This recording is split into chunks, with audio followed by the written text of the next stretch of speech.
Welcome to TYT Sports, everybody. Ben Mankiewicz here with you. A big weekend in sports to get through. We're going to start, though, with Yu Darvish of the Texas Rangers, who, like Dave Stieb before him in the 80s, pretty sure this is the first Dave Stieb reference on TYT Sports. Darvish has twice now lost a no-hitter with 2 outs in the 9th inning. The good news for Darvish is Dave Stieb later got a no-hitter, but he did lose 2. I think Stieb lost his on back-to-back starts, but my memory may be playing with me on that in that regard.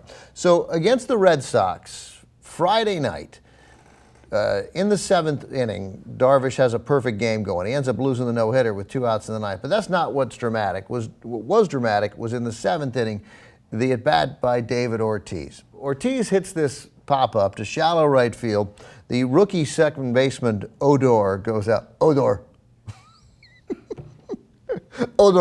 Odor called for it, of course, by saying, Odor.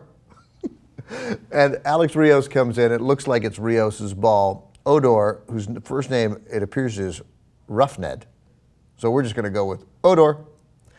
Odor reaches for it. Significantly, he doesn't touch it, and it lands in between Odor and Alex Rios. Obviously, a ball that should be caught, a ball that is caught, probably not 99 times out of 100, probably 299 times out of 300. But it does fall sometimes, a few times a year. Now, it was interesting, there's a serious argument developed on MLB television between Mitch Williams, former Philly pitcher and former Major League infielder, primarily with the Mariners, Harold Reynolds, about whether it should be an error or not, with Williams maintaining it should be an error and Reynolds saying it should be a hit.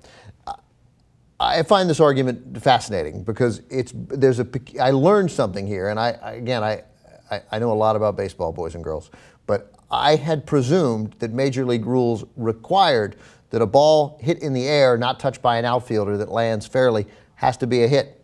But it turns out it doesn't. And let's take a look at Major League Rule 10.12.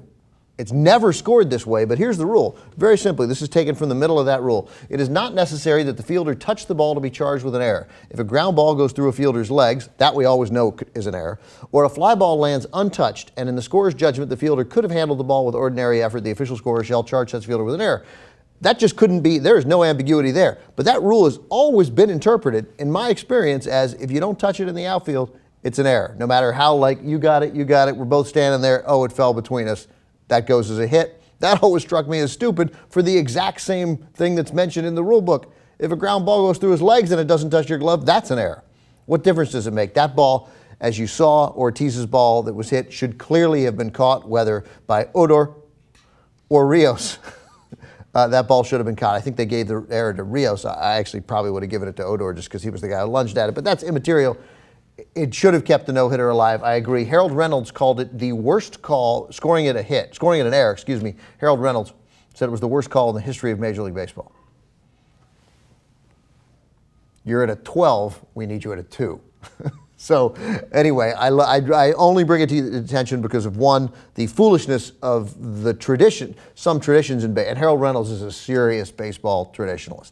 A lot of, when it's okay to hit somebody, when it's okay to not, when you're allowed to bunt, when you're allowed to steal a base, when you can't look at your home run for too long, you can look at it for, like, all that nonsense that really sort of, I think, makes baseball not associate with younger people.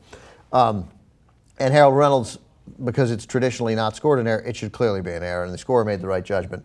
That lost the perfect game. Then in the end, David Ortiz grounds a single through the right side to end the perfect game, to end the no-hitter. But bear in mind that if that ball in the 7th inning is caught, David Ortiz never gets up again, and Yu Darvish may well have had a perfect game.